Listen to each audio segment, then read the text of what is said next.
Hello and welcome back to the Republic of Football. I'm Carl, with me as always is Dave, and what an interesting week it's been in the Premier League. Yeah, we've had an awful lot of comings and goings and maybe goings and rumours and stories and all sorts of crap.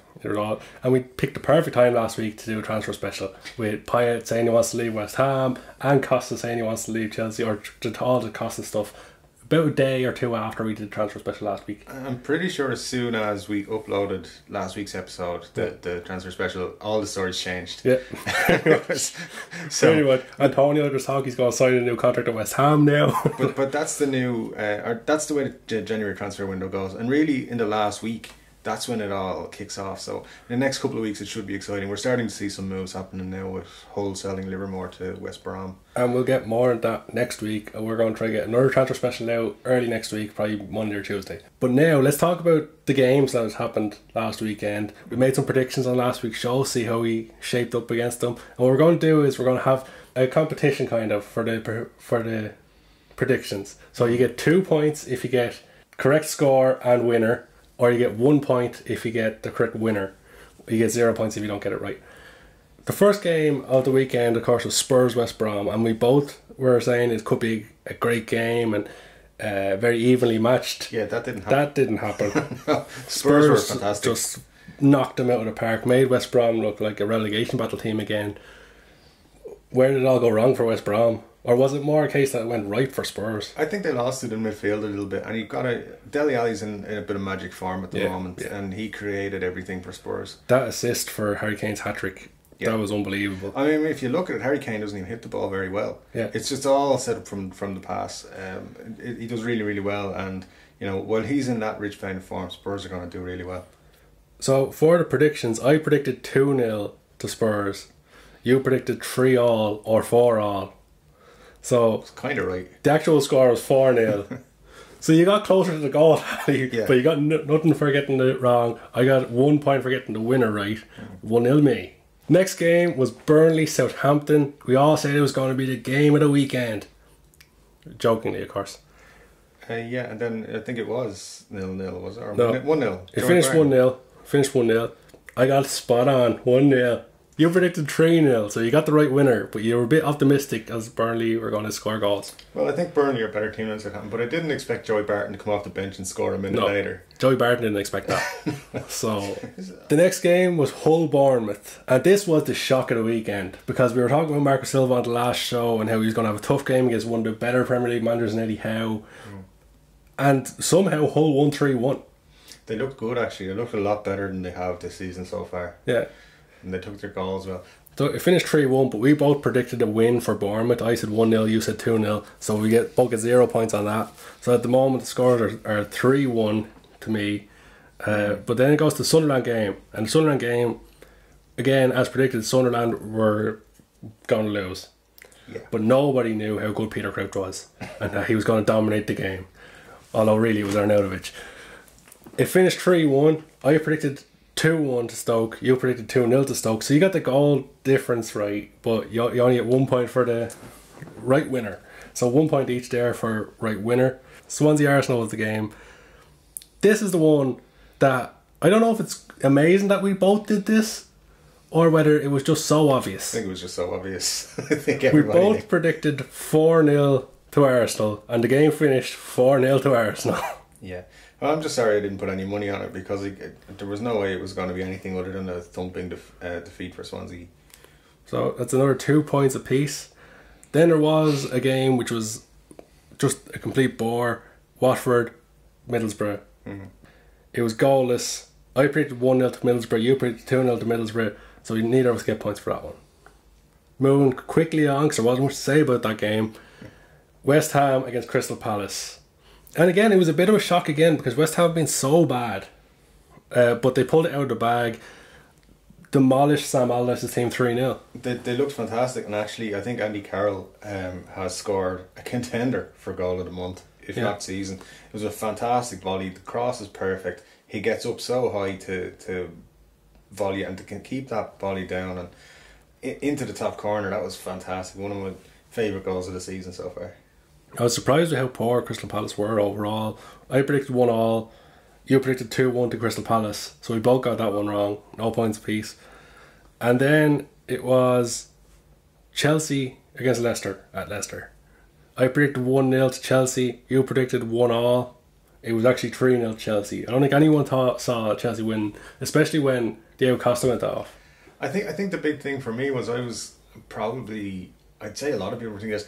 I keep forgetting that players are off at the African Cup of Nations. Yeah. And I think if Mahrez and Slimani were there for Leicester, they might have done a little bit better. Perhaps, yeah. It'd be interesting to see how Leicester hold up with those two players gone, because they didn't look good last week against the Chelsea side, who they weren't there for the taking, but they possibly could have got something against them on another day. Yeah.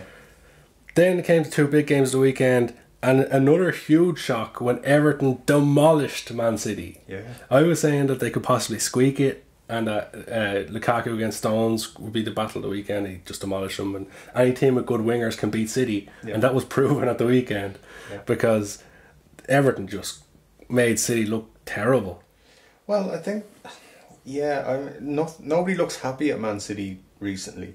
Pep looks like he's just struggling with the Premier League altogether. Yeah. None of the players look like they're 100% happy, despite taking home hundreds of thousands of euros every week. His tactics are just crazy. For the Premier League, you're in trouble. Yeah, and he doesn't have the squad to play the sort of football he wants, so that's a big problem for him. I think the Everton game at the weekend, it really highlighted their problems, and I wouldn't be surprised to see everybody attack them in the same way. And City could be in big trouble in terms of the race for the top four if they don't get their act together. Pep might not last till the end of the season if it keeps going like this. If they lose 4-0 to mid-table teams, because that's what Everton are. They're a mid-table team who demolish City. So if the other mid-table teams like Stoke and Southampton can do that, Stoke will cause them trouble. I think they're just teams like Southampton who have Dusan Tadic and your man Buffal's doing well this season, and Shane Long and Charlie Austin. They could cause City all sorts of problems. So it'll be interesting to see who they face next week. They'll probably have an easy game against Watford or someone. No, they have a good game this week.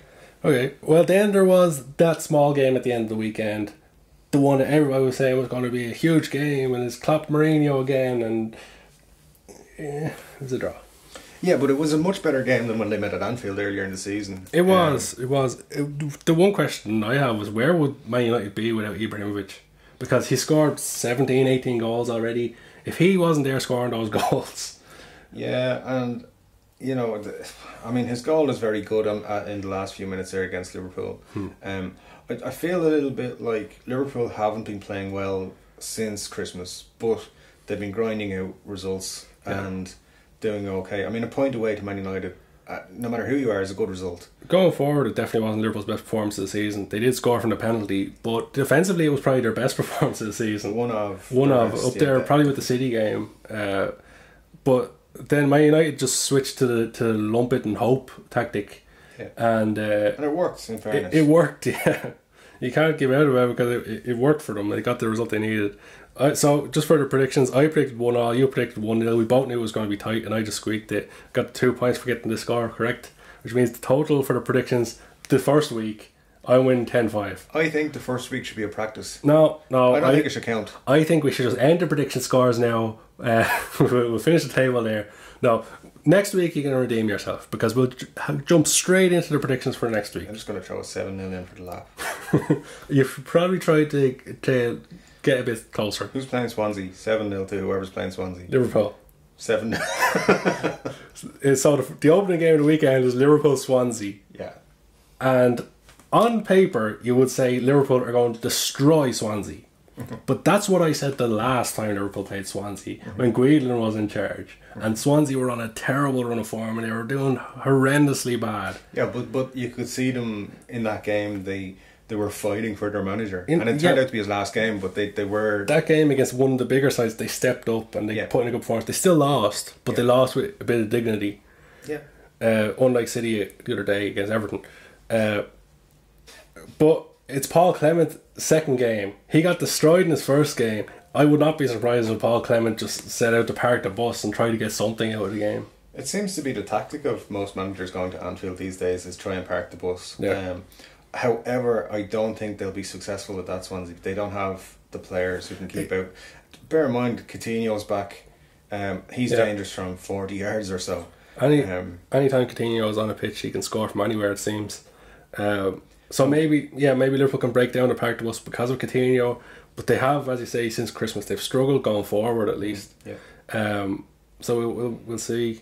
I think a game like Swansea at home in the Premier League with that new stand at Anfield, the 55,000 seater now at Anfield. I think Liverpool are very strong there. They're unbeaten at home this season, aren't they? Yeah, I think so. And I just can't see Swansea getting anything out of the game, to be honest with you. I mean, if I'm predicting a score, like it was joking earlier, but I would expect 4, 5 or 6 for Liverpool. I'm going to be more conservative and say 1-0 Liverpool, because I think Swansea are just going to they're going to try to dig in for their new manager this week. I'm going to say 5-0 to Liverpool. Okay, 1-0 to 5-0. We'll see who's right.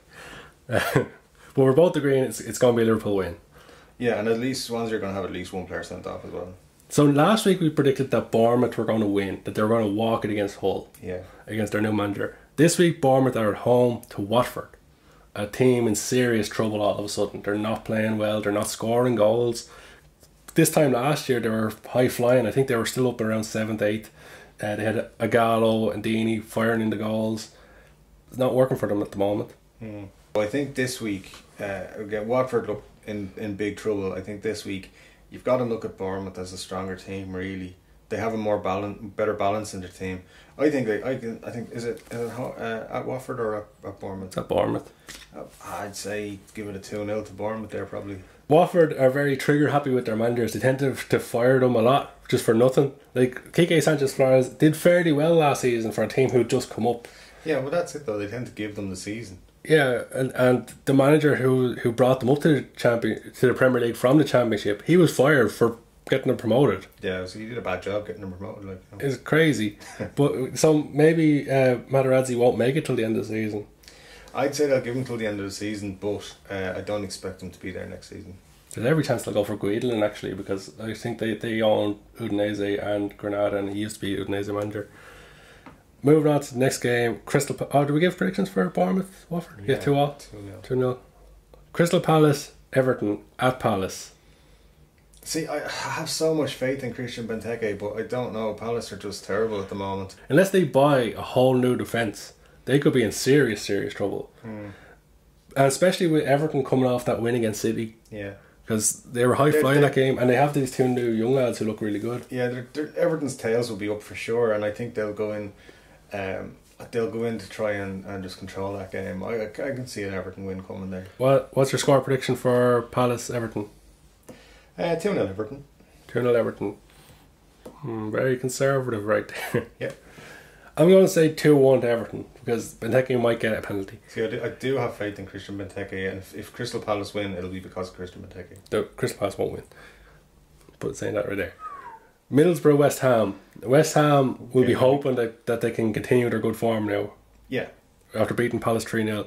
They're up against Middlesbrough, who... I'm not sure if Middlesbrough are a good side or a bad side. They're kind of a bit about. Middlesbrough are very difficult to beat. They're well organised. They're hard to break down. Defensively, yeah, they're hard to break down, but they're not scoring a lot of goals. No. So, your defence don't have to worry too much. They have just re-signed Patrick Bamford on a permanent transfer from Chelsea, which hasn't set the world alight, but maybe now that he has a permanent transfer, he knows he's going to be playing there for a while. Maybe that'll light a fire under him. He's yet to do it in the Premier League. He was doing well in the Championship, and so we'll see. But hopefully he can get them the goals they need. I don't think they're in any danger. I think they're good enough to stay up. I think Aita Karanka has them well organised. He just needs to find more goals. Yeah, and resurgence, of course, based on 1 goal of Andy Carroll from West Ham, gives them an opportunity to, if they can kick on. I'm actually going to give it to West Ham and squeak at a 1-0. I'm going to say it's going to be a draw. I'm going to go 1-1 for that one. I think that's the first draw we've predicted today. Well, it's the first one you have. Yeah. Moving on, it's Stoke, who are right in form against Man United. Yeah. At Stoke. Yeah. Well, when they played early in the season, it was at Old Trafford. It was a draw. Joe Allen scored a late equaliser. Yeah. And Peter Crouch is looking for his 100th Premier League goal. I think we can all agree, and everyone listening can agree, and come to Facebook or onto YouTube and agree with us, that Peter Crouch is the most informed striker in the league right now. He's the best player in the league. Peter Crouch is up for the Ballon d'Or at the minute. No, I think you're taking it a bit far there. Well, for his age, he's doing really well this season. Well, in recent weeks, he's doing well for some reason. I think he must be on steroids or something. I think you'd be very hard pushed to find someone who doesn't like Peter Crouch. Yeah. I think he's a great player. I think he's done very well over his career to get where he got. And I'm hoping that he scores in a 1-0 win for Stoke. Well, Stoke have been playing really well recently, but Man United, I think Man United will have too much for Stoke. So I'm going to say it's going to be 1 or 2-0 to United. I'm going to say 2-0. Well, I'm sticking with 1-0 Stoke, and I'm hoping Peter Crouch gets the goal. Bonus points if Peter Crouch scores the goal. An interesting game then next is going to be West Brom Sunderland. West Brom have to bounce back after that big defeat to Spurs, and Sunderland are Sunderland. They're not very good. But they do have Jermaine Defoe. And Jermaine Defoe, if you give him a chance, he'll score. As I said last week, he always has potential to just pop up with a goal, and that's what he did last week, even when they were getting beaten. He just popped up, got on the end of a ball and put it in. And that's the goal he scored last week. He has scored that exact goal at least 50 times. Yeah. Running in and just slotting it in the bottom corner. It's a very good goal. He's a very good striker, great finisher. It's too bad he's stuck at a team like Sunderland, because he could still do a job at a higher level club, to be honest. Probably a mid-table team anyway. But West Brom, before last week I would have said West Brom were going to walk this, but now it's a matter of confidence, whether they can get their confidence back up for this game after being so demolished.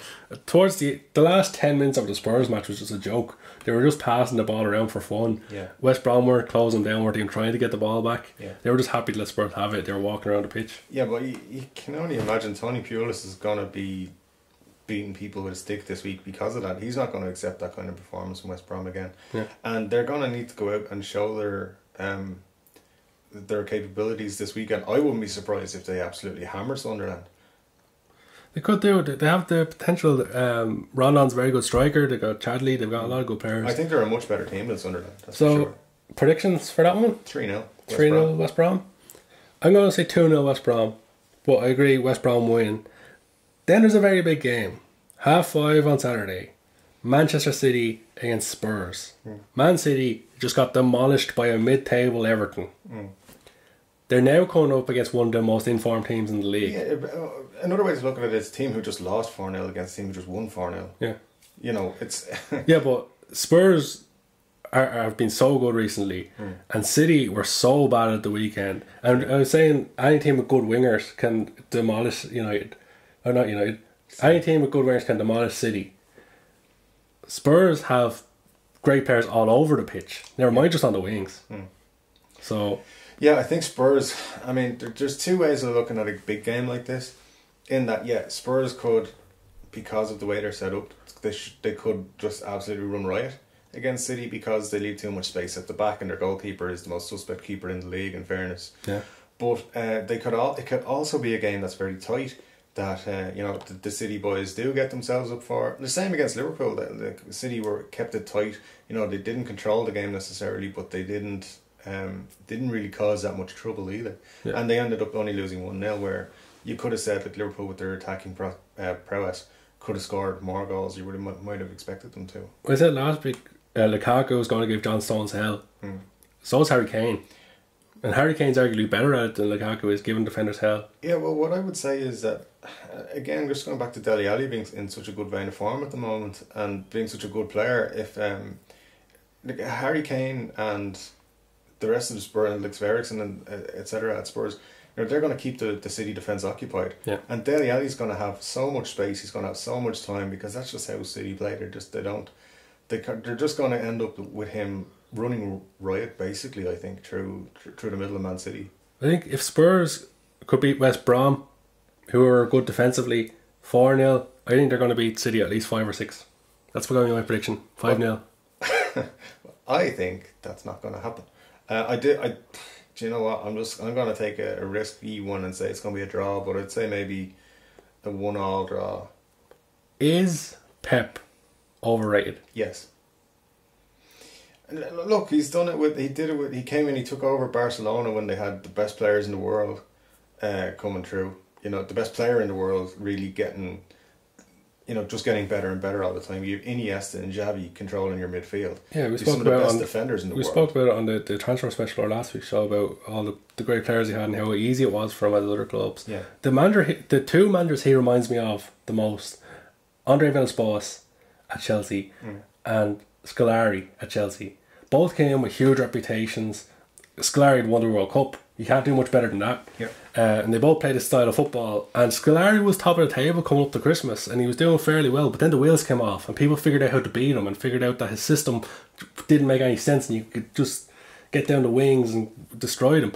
All of a sudden, Pep's team, the wheels are coming off. People are figuring out how to beat them. Well, I think what you got to look at is realistically, La Liga has two main contenders and then sometimes contender, or an almost contender, Barcelona, Real Madrid, and Atletico Madrid.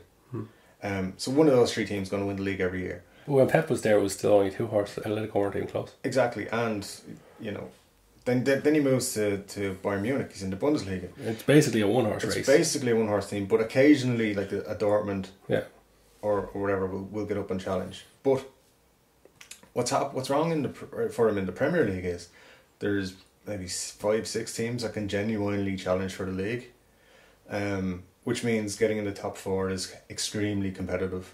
If Pep doesn't get into the top 4, is he the worst City manager since they've got their money?